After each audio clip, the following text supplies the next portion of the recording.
Students, നമ്മൾ ഇപ്പോൾ 8ാം ക്ലാസ്സിലെ ഒന്നാമത്തെ അധ്യായമായിട്ടുള്ള തുല്യ ത്രികോണങ്ങൾ ഈക്വൽ ട്രയാങ്കിൾസ് എന്ന അധ്യായമാണ് ഡിസ്കസ് ചെയ്തുകൊണ്ടിരിക്കുന്നത്.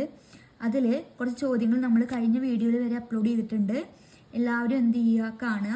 ഇനി നമുക്ക് അടുത്ത ചോദ്യത്തിലേക്ക് കടക്കാം. Question number 3. ചിത്രത്തിലെ ചതുർഭുജത്തിൽ ABCD എന്നീ വരകൾ സമാന്തരമാണ്. ABയുടെ മധ്യബിന്ദുവാണ്. In the figure, the lines AB and CD are parallel. M is the midpoint of AB. ABയുടെ മധ്യബിന്ദുവാണ് M.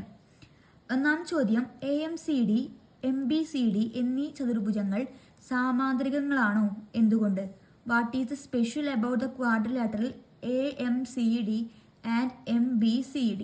രണ്ടാമത്തെ ചോദ്യം, AMD, MBC, DCM എന്നീ ത്രികോണങ്ങളിലെ കോണുകളെല്ലാം കണക്കാക്കുക. Compute the angles of triangle AMD, triangle MBC and triangle DCM. അതിൻ്റെ ചിത്രമാണ് ഇവിടെ കൊടുത്തിരിക്കുന്നത്. നമ്മളോട് തെളിയിക്കാൻ പറഞ്ഞിരിക്കുന്നത് AMCD, MBCD എന്ന് നോക്കി നോക്കാം.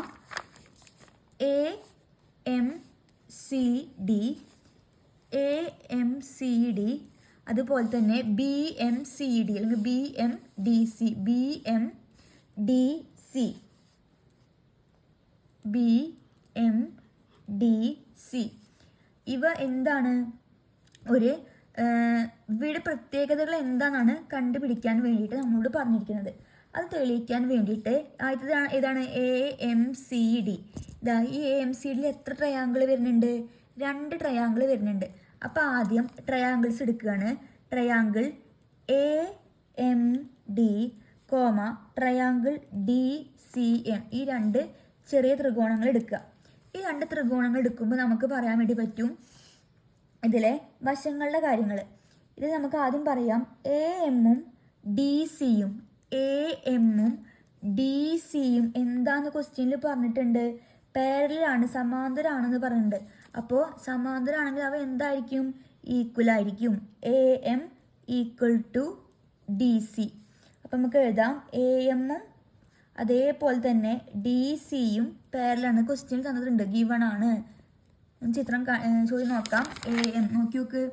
ABCD എന്നീ വരകൾ സമാന്തരമാണെന്ന് ഇതിൽ ക്വസ്റ്റ്യനിൽ പറഞ്ഞിട്ടുണ്ട്. അപ്പോൾ AM പാരലൽ ടു CD എന്ന് എഴുതി. ഇനി നമുക്ക് എഴുതാം DM equal to DM equal to DM. ഈ 2 ട്രയാങ്കിളിൻ്റെയും കോമൺ സൈഡാണിത്. അപ്പോൾ DM equal DM, common side, പൊതുവായ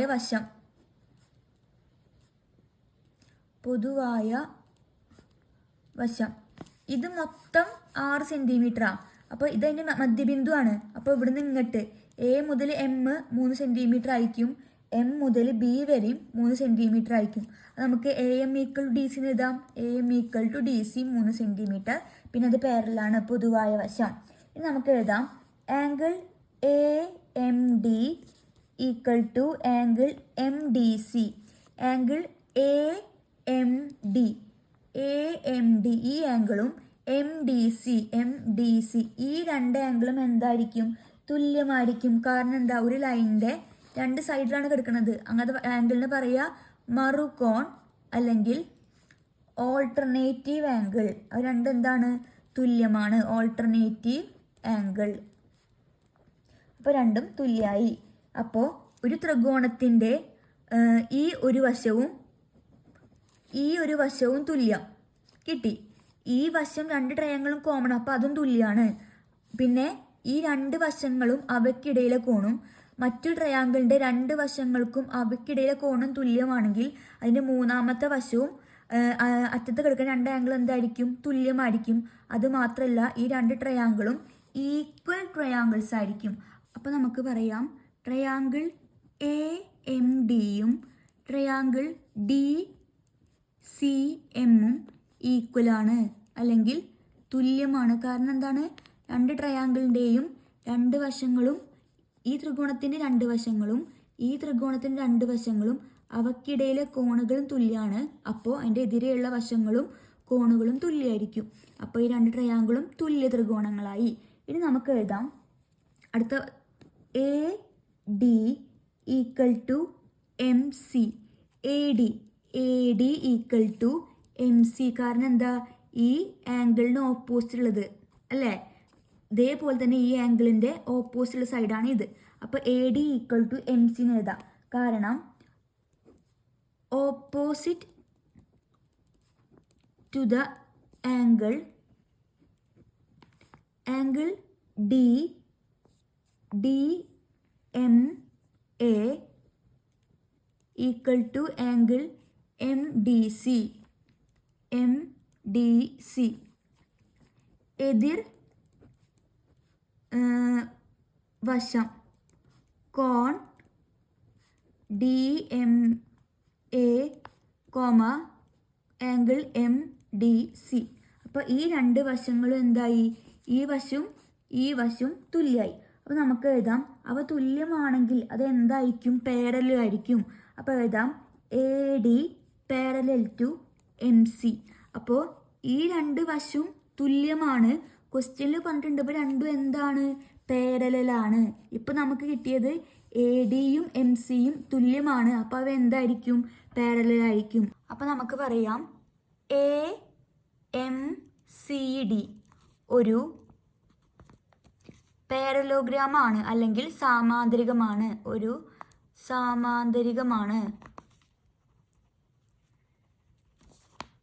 AMCD is a parallelogram. ഇത് ഒരു ഭാഗ്യമായിട്ടുള്ളൂ. ദാ ആദ്യത്തെ AMCD പ്രൂവ് ചെയ്തത് എന്താണ്, പാരലോഗ്രാം ആണെന്ന്. അതേപോലെ BMDC എടുക്കുക. അപ്പോൾ BMDC എടുത്തു കഴിഞ്ഞാൽ നമുക്ക് എഴുതാൻ വേണ്ടി പറ്റും MB ഈക്വൽ ടു DC. കാരണം ഇവിടെ 3 ഇവിടെ 3 അപ്പോൾ ഇവിടെ 3 സെൻറ്റിമീറ്റർ ആണ്, അപ്പോൾ ഇതും 3 സെൻറ്റിമീറ്റർ ആണ്. അപ്പോൾ നമുക്ക് എഴുതാം MB ഈക്വൽ ടു CD. കാരണം 3 സെൻറ്റിമീറ്റർ ആണ്. ഇനി അടുത്തത് എഴുതാൻ വേണ്ടി പറ്റും, ഏതെഴുതുക, MC എന്ന വശം ഈ രണ്ട് ട്രയാങ്കിളിന് എടുക്കുക. ഈ രണ്ട് ട്രയാങ്കിൾ എടുത്തു കഴിഞ്ഞാൽ ഈ രണ്ട് ട്രയാങ്കിളിൻ്റെയും കോമൺ സൈഡാണ് ഈ MC എന്ന വശം. അപ്പോൾ ഈക്വൽ ടു MC എന്ന് എഴുതാൻ വേണ്ടി പറ്റും. ക്വസ്റ്റ്യനിൽ പറഞ്ഞിട്ടുണ്ട് ആ രണ്ട് സൈഡും പാരലലാണ്. നമുക്കിപ്പോൾ കിട്ടി ഈക്വൽ ആണ്. അപ്പോൾ നമുക്ക് ഒപ്പം എഴുതാം DCയും അതേപോലെ തന്നെ MBയും പാരലലാണ് എന്ന് എഴുതാൻ പറ്റും. ഇത് ക്വസ്റ്റ്യനിൽ പറഞ്ഞിട്ടുണ്ട്. ഇനി അടുത്തത് രണ്ട് ട്രയാങ്കിൾ എടുക്കുകയാണ്. ട്രയാങ്കിൾ DCM ട്രയാങ്കിൾ MBC എടുത്തു കഴിഞ്ഞാൽ ഈ MBCയും ട്രയാങ്കിൾ രണ്ടെണ്ണത്തിലും കോമൺ സൈഡാണ് MC ഈക്വൽ ടു MC. അതെന്താണ്, പൊതുവായ വശം. ഇനി എന്താ പറയാൻ വേണ്ടി പറ്റുക, ഈ ആംഗിള് പറയട്ടെ, ആംഗിൾ DCM ഈ ആംഗിളും അതേപോലെ തന്നെ BMC എന്ന ആംഗിളും എന്തായിരിക്കും, തുല്യമായിരിക്കും. കാരണം അത് ഓൾട്ടർനേറ്റീവ് ആംഗിൾ അല്ലെങ്കിൽ മറുകോണാണ് ഈ രണ്ട് കോണും. അപ്പോൾ എഴുതാം angle DCM equal to angle BMC. ഈ രണ്ട് കോൺ എന്താണ്, മറുകോൺ അല്ലെങ്കിൽ ഓൾട്ടർനേറ്റീവ് ആംഗിൾ.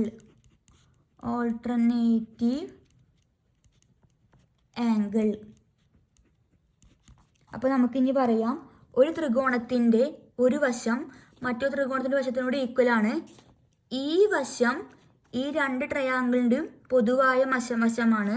അവയ്ക്കിടയിലെ കോണുകൾ തുല്യമാണെങ്കിൽ തുല്യമായ കോണുകൾക്ക് ആ എതിരെയുള്ള വശങ്ങൾ എന്തായിരിക്കും, തുല്യമായിരിക്കും. അപ്പോൾ നമുക്ക് എഴുതാൻ വേണ്ടി പറ്റും ഈ BCയും അതേപോലെ തന്നെ DMഉം ഈക്വൽ ആയിരിക്കും. ഒന്നും കൂടി റിപ്പീറ്റ് ചെയ്യാം. ഈ രണ്ട് ട്രയാങ്കിൾ എടുക്കുകയാണെങ്കിൽ ഈ ത്രികോണത്തിലെ രണ്ട് വശങ്ങളും അവയ്ക്കിടയിലെ കോണ് മറ്റൊരു ത്രികോണത്തിൻ്റെ രണ്ട് വശങ്ങൾക്കും അവയ്ക്കിടയിലെ കോണും തുല്യമാണെങ്കിൽ എതിരെയുള്ള വശം അവയുടെ കോണുകൾ എന്തായിരിക്കും, തുല്യമായിരിക്കും. ഇതിൻ്റെ എതിരെയുള്ള വശം ഏതാ, BC. ഇതിൻ്റെ എതിരെയുള്ള വശം DM. അപ്പോൾ ഈ രണ്ട് സൈഡും എന്തായി, ഈക്വലായി. അപ്പോൾ എഴുതാം DM ഈക്വൽ ടു BC.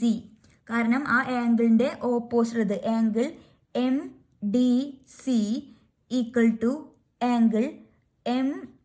അപ്പോൾ നമുക്ക് കിട്ടി D M equal to B C. ഈ ഡി എം എന്ന് പറഞ്ഞു കഴിഞ്ഞാൽ M D C M C D എന്ന ആംഗിളിൻ്റെ എതിരുള്ളതാണ്. അതേപോലെ തന്നെ ആംഗിൾ ഡി എം എന്ന് പറഞ്ഞാൽ ആംഗിൾ എം സി ഡിയുടെ എതിരെയും ബി സി എന്ന് പറഞ്ഞാൽ ആംഗിൾ എം സി ബിയുടെയും അതിൻ്റെ എതിരെയുള്ള കോണാണിത്.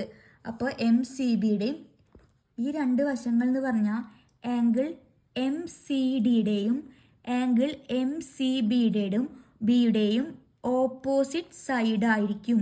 ആ ഓപ്പോസിറ്റ് സൈഡ് ആയ കാരണമാണ് ഈ രണ്ട് ആംഗിളിൻ്റെയും ഓപ്പോസിറ്റ് ആയിട്ടുള്ള സൈഡുകളാണ് ഇത് രണ്ടും.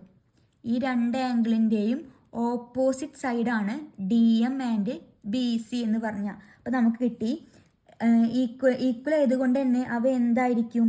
പാരലൽ ആയിരിക്കും. അപ്പോൾ D M parallel to C B.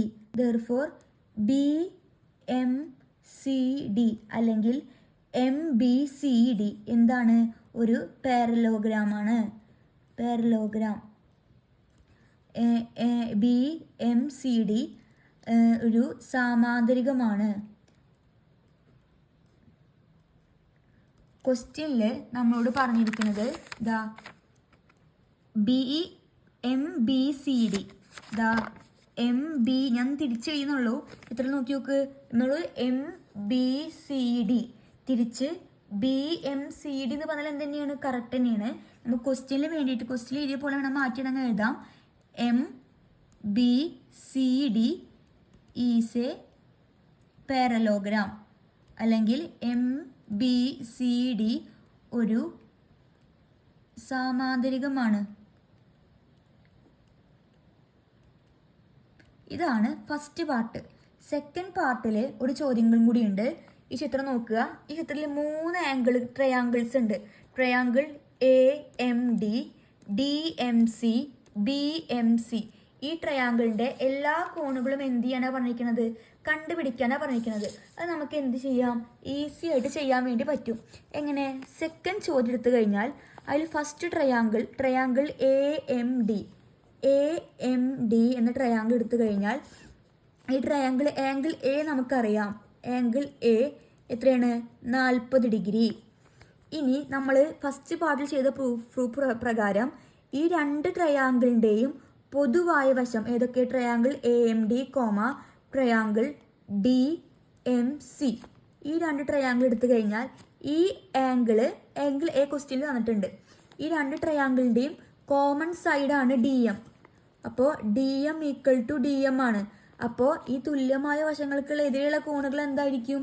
തുല്യമായിരിക്കും. അപ്പോൾ ഇത് ആംഗിൾ എ 40 ആണെങ്കിൽ ആംഗിൾ സിയും എത്രയായിരിക്കും? 40 ആയിരിക്കും. Angle C equal to 40. ഏത് ട്രയാങ്കിൾ ഡി സി എമ്മിലെ ആംഗിൾ സി 40. അപ്പോൾ നമുക്ക് കിട്ടി ഈ ആംഗിൾ എത്രയാണ്? 40 ഡിഗ്രിയാണ്. അപ്പോൾ ഇവിടെ എഴുതാം 40 ഡിഗ്രി.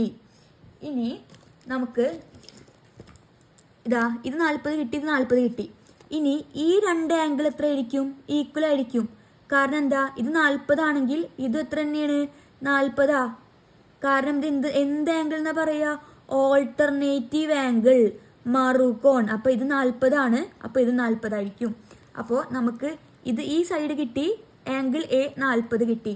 ഏത് ട്രയാങ്കിൾ എ ഡി എമ്മിലെ ആംഗിൾ സി 40 കിട്ടി. ഇനി ട്രയാങ്കിൾ ഡി സി എമ്മിലെ ആംഗിൾ സി, അതായത് ആംഗിൾ ഡി എമ്മിലെ ആംഗിൾ എ 40, ഡി സി എമ്മിലെ ആംഗിൾ ഡി സി എം 40 കിട്ടി. കാരണം എന്താണ്? ഓൾട്ടർനേറ്റീവ് ആംഗിൾ ആണ്. ഇനി അതുപോലെ തന്നെ ട്രയാങ്കിൾ എം ബി സി, അതിലെ ആംഗിൾ ബി എം സിയും 40 കിട്ടി. കാരണം ഇവ രണ്ടും എന്താണ്? മറുകോൺ അല്ലെങ്കിൽ ഓൾട്ടർനേറ്റീവ് ആംഗിൾ ആണ്. അപ്പോൾ ഈ രണ്ട് ആംഗിൾ കിട്ടി. നമുക്ക് പറയാം ഇത് 60 ഡിഗ്രിയാണ്. അപ്പോൾ ഇത് എന്തായിരിക്കും? 60 ഡിഗ്രി ആയിരിക്കും. കാരണം എന്താ? ഈ 2 ട്രയാങ്കിൾ എടുത്തു കഴിഞ്ഞാൽ ഈ ട്രയാങ്കിളിൻ്റെ പൊതുവായ വശമാണ് MC. അപ്പോൾ ഈ പൊതുവായ വശങ്ങൾക്കെതിരെയുള്ള കോണുകൾ തുല്യം. അപ്പോൾ ഇവിടെ 60 ആണെങ്കിൽ ഇവിടെ എത്രയായിരിക്കും? 60 ഡിഗ്രി കിട്ടി. അപ്പോൾ ഈ ആംഗിൾ കിട്ടി 60 ഡിഗ്രി. അപ്പോൾ ഈ ആംഗിളും ഈ ആംഗിൾ എത്രയായിരിക്കും? 60 ഡിഗ്രി ആയിരിക്കും. ഓൾട്ടർനേറ്റീവ് ആംഗിൾ മറുകോൺ. അപ്പോൾ ഇവിടെ 60 ആണെങ്കിൽ ഇവിടെയും 60 ഡിഗ്രി. ഇനി ഈ ആംഗിൾ കണ്ടുപിടിക്കാൻ എന്താ ചെയ്യുക? ഇത് 60 40, ഇവിടെ 60 40, ഇവിടെ 60 40. 60 40 തമ്മിൽ കൂട്ടിയ 100, 100 180 100 കുറച്ചാൽ ബാക്കി 80 ഡിഗ്രി. അപ്പോൾ ഇവിടെ എത്ര കിട്ടി? 80 ഡിഗ്രി കിട്ടി. ഇവിടെയും 80 ഡിഗ്രി കിട്ടി. അപ്പോൾ നമുക്ക് എഴുതാം ഓരോന്നിലും. Triangle ADM angle A = 40, angle D = 80. 80 degree എങ്ങനെയാണ് വന്നത്? 60 + 40 100. അപ്പോൾ 180 - 100 = 80. ആംഗിൾ D കിട്ടി. ആംഗിൾ M 60 ആണ്. കാരണം എന്താണ്? ഓൾട്ടർനേറ്റീവ് ആംഗിൾ അല്ലെങ്കിൽ മറുകോൺ. അപ്പോൾ ആദ്യത്തെ ട്രയാങ്കിളിൻ്റെ എല്ലാ ആംഗിൾസും കിട്ടി. ഇനി ഈ ട്രയാങ്കിൾ, രണ്ടാം ട്രയാങ്കിൾ നടുവത്ത് എടുത്തു കഴിഞ്ഞാൽ DCM 40 ഡിഗ്രി. കാരണം ഈ DC എന്ന വശത്തിൻ്റെ എതിരെയുള്ള കോൺ. ഇനി ആംഗിൾ D കിട്ടി. Angle D = 60 degree. കാരണം ഓൾട്ടർനേറ്റീവ് ആംഗിൾ നേരത്തെ എഴുതിയിട്ടുണ്ട്. ഇനി ആംഗിൾ M കിട്ടി 80 ഡിഗ്രി. 60 + 40 100, 100 180 100 കുറച്ചാൽ ബാക്കി 80. ഇതിൽ 40 ക്വസ്റ്റ്യനിലുണ്ട്. ഇത് എത്രയായിരിക്കും? 60. Angle B = 60. അതേപോലെ തന്നെ ആംഗിൾ C = 80. ഇതാണ് രണ്ടാമത്തെ ചോദ്യത്തിൻ്റെ ഉത്തരം. ഫസ്റ്റിൽ, അതായത് മൂന്നാമത്തെ ചോദ്യത്തിലെ രണ്ടാമത്തെ ഉത്തരമായിട്ട് വരുന്നത്. നാലാമത്തെ ചോദ്യം, ചിത്രത്തിൽ O വൃത്തത്തിൻ്റെ കേന്ദ്രവും ABCD വൃത്തത്തിലെ ബിന്ദുക്കളുമാണ്. ABCD എന്നീ വരകൾക്ക് ഒരേ നീളമാണോ? ABയും CDയും ഒരേ നീളമാണോ എന്ന് ചോദിച്ചിരിക്കുന്നത്. നമുക്ക് ഒരേ നീളമാണെന്ന് പറയാൻ വേണ്ടി സാധിക്കും. കാരണം എന്താ വെച്ചാൽ ഒരു വൃത്തത്തിലെ കേന്ദ്രത്തിലാണ് ഈ 2 കോണുകൾ ഉണ്ടാവുന്നത്. അത് രണ്ടും എന്താണ്? തുല്യമാണെങ്കിൽ അവയുടെ ചാപങ്ങളുടെ നീളം എന്തായിരിക്കും? തുല്യമായിരിക്കും. അതായത് തുല്യമായ ചാപങ്ങൾക്ക് ഉണ്ടാവുന്ന ഞാണുകളുടെ നീളവും എന്താണ്? തുല്യമായിരിക്കും. അതുകൊണ്ട് നമുക്ക് എന്ത് പറയാൻ പറ്റും? ABയുടെയും CDയുടെയും നീളങ്ങൾ ഒരേ അളവായിരിക്കും. നമ്മൾ ക്വസ്റ്റ്യനിൽ നമ്മളോട് പറഞ്ഞിട്ടുണ്ട് angle AOB = angle COD = 80 degree. നമുക്ക് കാരണം എഴുതാം. വൃത്തത്തിലെ കേന്ദ്രകോൺ തുല്യമാണെങ്കിൽ അവയുടെ ചാപങ്ങളുടെ നീളവും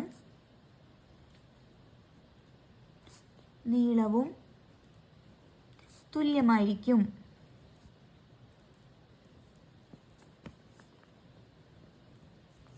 തുല്യമായ ചാപങ്ങൾ ഉണ്ടാക്കുന്ന ഞാണുകളുടെ നീളവും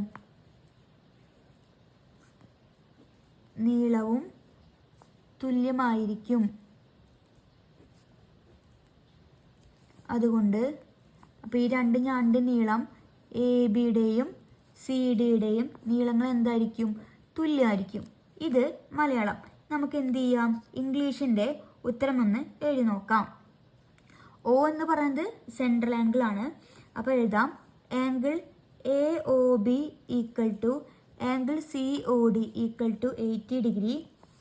since angle AOB = angle COD, the chord subtending these angles are equal.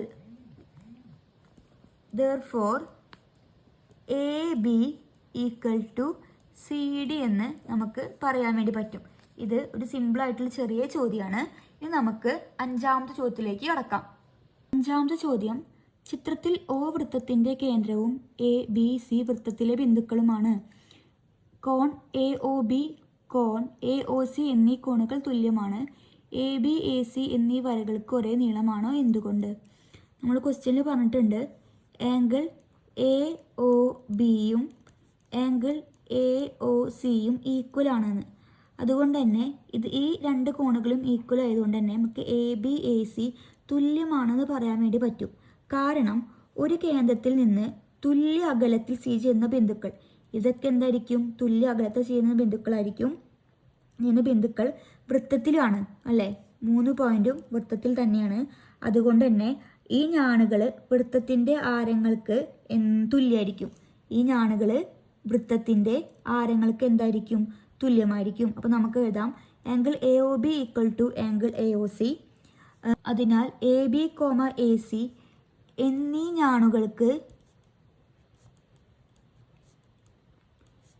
ഒരേ നീളമാണ്. ഒരേ കേന്ദ്രത്തിൽ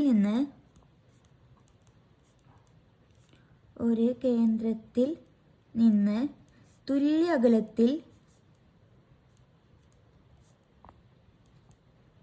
സ്ഥിതി ചെയ്യുന്ന ബിന്ദുക്കൾ വൃത്തത്തിലായിരിക്കും.